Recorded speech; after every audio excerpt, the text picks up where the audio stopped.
আসসালামু আলাইকুম। বার্তা বৈঠক সংবাদ বুলেটিনে স্বাগত জানাচ্ছি, সাথে আছি আমি জাহিদুল ইসলাম রনি। প্রথমেই সংবাদ শিরোনাম। অসহযোগ আন্দোলন, সংঘর্ষ, পাল্টাপাল্টি ধাওয়া, গুলি, নিহত বাড়তে আছে। সিলেটে পুলিশের সঙ্গে ছাত্র জনতার সংঘর্ষ চলছে। শিক্ষার্থীদের 9 দফা মেনে নেওয়ার আহ্বান জানান তরিকত ফেডারেশন। ফেসবুক, মেসেঞ্জার, হোয়াটসঅ্যাপ ও ইনস্টাগ্রাম বন্ধের নির্দেশ। মুন্সিগঞ্জে আন্দোলনকারীদের সঙ্গে আওয়ামী লীগ নেতাকর্মীদের সংঘর্ষে নিহত 2। আন্দোলনকারীদের কাছে ক্ষমা চাইলেন তাসনিয়া ফারিন। এতক্ষণ শুনছিলেন শিরোনাম, এবার বিস্তারিত। অসহযোগ আন্দোলন, সংঘর্ষ, পাল্টাপাল্টি ধাওয়া, গুলি, নিহত বাড়তেই আছে। কেন্দ্রীয় কর্মসূচির অংশ হিসেবে বিক্ষোভ মিছিল ও সমাবেশ করছেন পাবনার বিক্ষোভকারীরা। সকাল থেকেই নিরাপত্তার জন্য পুলিশ সদস্যরা তাদের সহযোগিতা করেন। এর মাঝে হঠাৎ দুর্বৃত্ত এসে গুলি চালালে 4 জন গুলিবিদ্ধ সহ 20 জন আহত হয়। চাঁদপুরে আন্দোলনকারী ও আওয়ামী লীগের সংঘর্ষ, হাসপাতালে 20। চাঁদপুর শহরে আজ রোববার বৈষম্য বিরোধী ছাত্র আন্দোলনের সর্বাত্মক অসহযোগ কর্মসূচি ঘিরে সংঘর্ষ হয়েছে। বেলা 11:30টার দিকে শহরের তালতলা এলাকার আন্দোলনকারীদের সঙ্গে আওয়ামী লীগের নেতাকর্মীদের সংঘর্ষ শুরু হয়। এতে অন্তত 20 জন আহত হয়েছেন। আহতদের চাঁদপুর সরকারি জেনারেল হাসপাতালে ভর্তি করা হয়েছে বলে জানিয়েছেন হাসপাতাল কর্তৃপক্ষ। তবে তাৎক্ষণিকভাবে আহতদের নাম পরিচয় জানা যায়নি। গ্রাফিতি ও স্লোগানে বিক্ষোভ। রাজধানী গ্রিন রোডের একটি গলিতে কয়েকজন শিক্ষার্থীকে দেয়ালে গ্রাফিতি ও স্লোগান দিয়ে বিক্ষোভ করতে দেখা গেছে। আজ রোববার দুপুর 12টার দিকে গ্রিন রোডের গ্রিন স্কোয়ার গলিতে এই দৃশ্য দেখা যায়। এই শিক্ষার্থীরা উই ওয়ান্ট জাস্টিস, 1 দফা 1 দাবি, আমার ভাইয়ের রক্তের জবাব দে, জবাব দে সহ বিভিন্ন ধরনের স্লোগান দেন। আর গ্রাফিতে গর্জে উঠো আরেকবার সহ নানা ধরনের বিষয় উঠে এসেছে। এই গলির কাছেই সায়েন্স ল্যাবের মোড়ে আন্দোলনকারীরা বিক্ষোভ করেছেন। সিলেটে পুলিশের সঙ্গে ছাত্র জনতার সংঘর্ষ চলছে। সিলেটে বৈষম্য বিরোধী ছাত্র আন্দোলনকারীদের সঙ্গে পুলিশের সংঘর্ষের ঘটনা ঘটেছে। আজ রোববার দুপুর 12টার দিকে নগরের কোর্ট পয়েন্ট এলাকায় এ ঘটনা ঘটে। এতে বেশ কয়েকজন গুরুতর আহত হয়েছেন বলে খবর পাওয়া গেছে।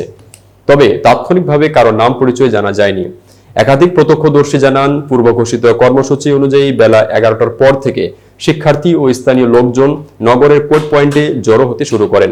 এ সময় অনেকে লাঠি সোটা নিয়ে মিছিলে অংশ নেন। দুপুর 12টার দিকে পুলিশ অতর্কিতভাবে জমায়েতের উদ্দেশ্যে কাঁদানে গ্যাসের শেল নিক্ষেপ করে। এরপর উভয় পক্ষে সংঘর্ষ বাধে। বেলা 1:45টার দিকে এই প্রতিবেদন লেখার সময় সেখানে সংঘর্ষ চলছিল। আন্দোলনরত শিক্ষার্থীদের অভিযোগ, পুলিশের কাঁদানে গ্যাসের শেলে পাশাপাশি শর্টগানের গুলিও নিক্ষেপ করে। আজ মেটাল বুলেটও পুলিশ চালিয়েছে বলে শিক্ষার্থীরা অভিযোগ করেছেন। এছাড়া নগরের বিভিন্ন স্থানে ছাত্রলীগের নেতা কর্মীরাও আন্দোলনকারী শিক্ষার্থীদের ঠেকাতে সশস্ত্র মহড়া দিচ্ছে বলেও তারা অভিযোগ করেছেন। সিলেট মহানগর পুলিশের অতিরিক্ত কমিশনার মোহাম্মদ সাইফুল ইসলাম গণমাধ্যমকে বলেন, ছাত্র জনতা কোর্ট পয়েন্টে জড়ো হয়ে জনভোগান্তি তৈরির পাশাপাশি উচ্ছৃঙ্খলতা চালাচ্ছিল। এতে পুলিশ বাধা দিয়েছে। এদিকে সকাল থেকে নগরে ঘুরে দেখা গেছে পুরো শহরে থমথমে পরিবেশ বিরাজ করছে। বেশিরভাগ বিপণী বিতান ও দোকানপাট খোলেনি। অন্যদিকে নগরের জেল রোড, বারুদখানা, ঢিলাগড়, কালীবাড়ি সহ বিভিন্ন এলাকায় ছাত্রলীগের নেতাকর্মীদের মহড়া দিতে দেখা গেছে। শিক্ষার্থীদের 9 দফা মেনে নেওয়ার আহ্বান জানান তরিকত ফেডারেশন। কোটা সংস্কার আন্দোলনকারী শিক্ষার্থীদের 9 দফা দাবি মেনে নিয়ে সমস্যার দ্রুত সমাধানের জন্য সরকারের প্রতি আহ্বান জানিয়েছেন বাংলাদেশ তরিকত ফেডারেশন। তরিকত ফেডারেশন আওয়ামী লীগের নেতৃত্বাধীন 14 দলীয় জোটের শরিক। দলটির পক্ষ থেকে শনিবার রাতে সংবাদ মাধ্যমে পাঠানো এক বিজ্ঞপ্তিতে বলা হয়, সর্বোচ্চ আদালতের রায়ের মাধ্যমে ইতোমধ্যে ছাত্রদের বিজয় সুনিশ্চিত হয়েছে। একই সঙ্গে আন্দোলনরত শিক্ষার্থীদের 9 দফা দাবির যৌক্তিক দাবি মেনে নিয়ে তাদের প্রতি অবিচল থাকার আহ্বান জানানো হচ্ছে। এর বাইরে কোনো রাজনৈতিক দাবির ব্যাপারে শিক্ষার্থীদের সঙ্গে সচেতন থাকতে হবে বলে মনে করেন তরিকত ফেডারেশন। তরিকত ফেডারেশন বলছে, সরকার অনেক সময় ক্ষেপণ করেছে, ছাত্র জনতার অনেক রক্ত ঝরেছে, যা কোনোভাবেই কাম্য নয়। সমস্যা সমাধানে সরকারকেই অগ্রণী ভূমিকা নিয়ে ছাত্রদের আস্থায় নিয়ে দ্রুত সমস্যার সমাধান করতে হবে। তরিকত ফেডারেশন চেয়ারম্যান ঢাকার বাসভবনে শনিবার বিকেলে এক জরুরি সভায় এ কথা বলেন। এতে সভাপতিত্ব করেন দলের চেয়ারম্যান সৈয়দ নজিবুল বশর মাইজ ভান্ডারী। উপস্থিত ছিলেন ভারপ্রাপ্ত মহাসচিব মোহাম্মদ আলী ফারুকি, ভাইস চেয়ারম্যান সৈয়দ তৈবুল বশর মাইজ ভান্ডারী, সৈয়দ আবু দাউদ মসনবী হায়দার ও যুগ্ম মহাসচিব খাজা বাকি বিল্লাহ মিশকাত চৌধুরী প্রমুখ। এ বৈঠকের পর বিজ্ঞপ্তি দেওয়া হয়। ফেসবুক, মেসেঞ্জার, হোয়াটসঅ্যাপ ও ইনস্টাগ্রাম বন্ধের নির্দেশ। আজ রোববার বেলা 1টার পর ইন্টারন্যাশনাল ইন্টারনেট গেটওয়ে প্রতিষ্ঠানগুলোকে এ নির্দেশ দেওয়া হয়। সরকার পদত্যাগের এক দফা দাবিতে আজ থেকে সর্বাত্মক অসহযোগ আন্দোলনের ডাক দিয়েছে বৈষম্য বিরোধী ছাত্র আন্দোলন। এই আন্দোলনের রাজধানী ঢাকা সহ দেশের বিভিন্ন জায়গায় সংঘর্ষের ঘটনা ঘটেছে। সংঘর্ষের ঘটনায় মুন্সিগঞ্জের 2 জন, রংপুরে 1 জন ও মাগুরায় 1 জন সহ 4 জনের নিহত হওয়ার খবর পাওয়া গেছে।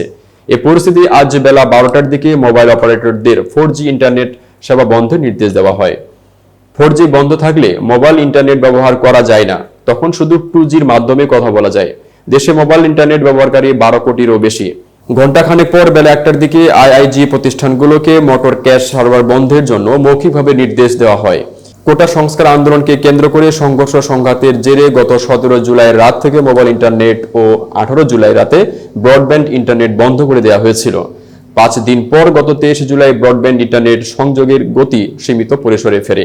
আর 10 দিন পর গত 28 জুলাই মোবাইল ইন্টারনেট চালু হয়, কিন্তু বন্ধ ছিল মোটর প্ল্যাটফর্ম ফেসবুক, মেসেঞ্জার, হোয়াটসঅ্যাপ ও ইনস্টাগ্রাম। এছাড়া টিকটকও বন্ধ রাখা হয়। অন্যদিকে ব্রডব্যান্ড সংযোগের ইউটিউব চালু থাকলেও মোবাইল ডেটায় তা বন্ধ ছিল।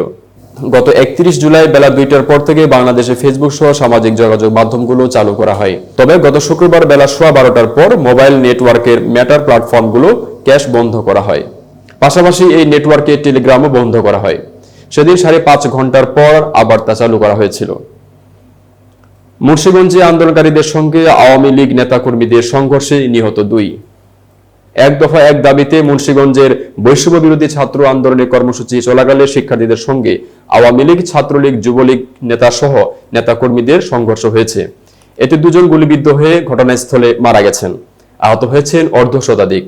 মুন্সিগঞ্জ জেনারেল হাসপাতালের তত্ত্বাবধায়ক আবু হেনা মোহাম্মদ জামাল নিহতদের বিষয়টি নিশ্চিত করে বলেন, তাদের নাম পরিচয় এখনো নিশ্চিত হওয়া যায়নি। তবে জরুরি বিভাগে 20 জনের বেশি আহত মানুষ এসেছেন। মুন্সিগঞ্জ অতিরিক্ত পুলিশ সুপার থান্দার খায়রুল হাসান বলেন, হতাহতের সংখ্যা এখনো বলতে পারছি না, তবে পুলিশ কোনো গুলি চালায়নি। প্রধানমন্ত্রী শেখ হাসিনা এবং তার মন্ত্রিসভার পদত্যাগের এক দফা দাবি ঘোষণা করে রোববার থেকে সারা দেশে অসহযোগ আন্দোলন চালিয়ে যাওয়ার ঘোষণা দিয়েছে বৈষম্য বিরোধী ছাত্র আন্দোলন। কোটা সংস্কার আন্দোলনে নেতৃত্ব দেওয়া সংগঠনটির সমন্বয়ক মোহাম্মদ নাহিদ ইসলাম গত শনিবার বিকেল 5:30টার দিকে কেন্দ্রীয় শহীদ মিনারে এই ঘোষণা দেন। 15 আগস্ট জাতীয় শোক দিবস উপলক্ষে আজ থেকেই রাজপথে অবস্থান নেওয়া এবং পুরো আগস্ট জুড়ে রাজপথে অবস্থান অব্যাহত রাখার সিদ্ধান্ত নিয়েছে ক্ষমতাসীন আওয়ামী লীগ। আন্দোলনকারীদের কাছে ক্ষমা চাইলেন তাসনিয়া ফারিন। শনিবার রাত 9টার এক ফেসবুক পোস্টে ফারিন লেখেন, এতগুলো দিন পার হয়ে যাওয়ার পর আমার কিছু বলা বা না বলাতে কিছু আসে যায় না, তবু মনে হচ্ছে আমার চুপ থাকাটাকে নিজের কাছে নিজের সহ্য হচ্ছে না।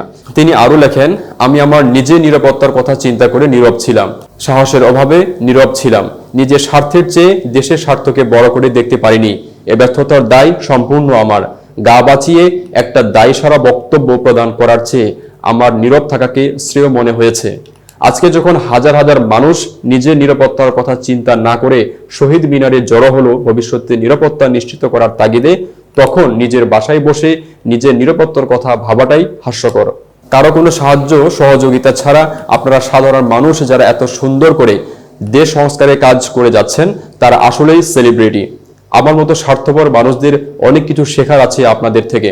হয়তো একদিন আপনাদের মতো আমারও সাহস হবে, কোনো কিছু লিখতে গিয়ে বলতে গিয়ে 10 বার ভাবতে হবে না। এখনো অনেক কথা লিখতে গিয়ে বারবার মুছে ফেলেছি। পোস্টের শেষে ফারিন বলেন, আপনাদের মনে কষ্ট দিয়েছি, আমি ক্ষমা প্রার্থী। বাংলাদেশের নাগরিক হিসেবে চাই গণতন্ত্র পুনঃপ্রতিষ্ঠিত হোক, কেউ পারলে আপনারাই পারবেন। এতক্ষণ বার্তা বৈঠকের সাথে থাকার জন্য ধন্যবাদ। নতুন নতুন তথ্য ও সংবাদ পেতে বার্তা বৈঠকের ইউটিউব চ্যানেল ও ফেসবুক পেজের সাথে থাকুন।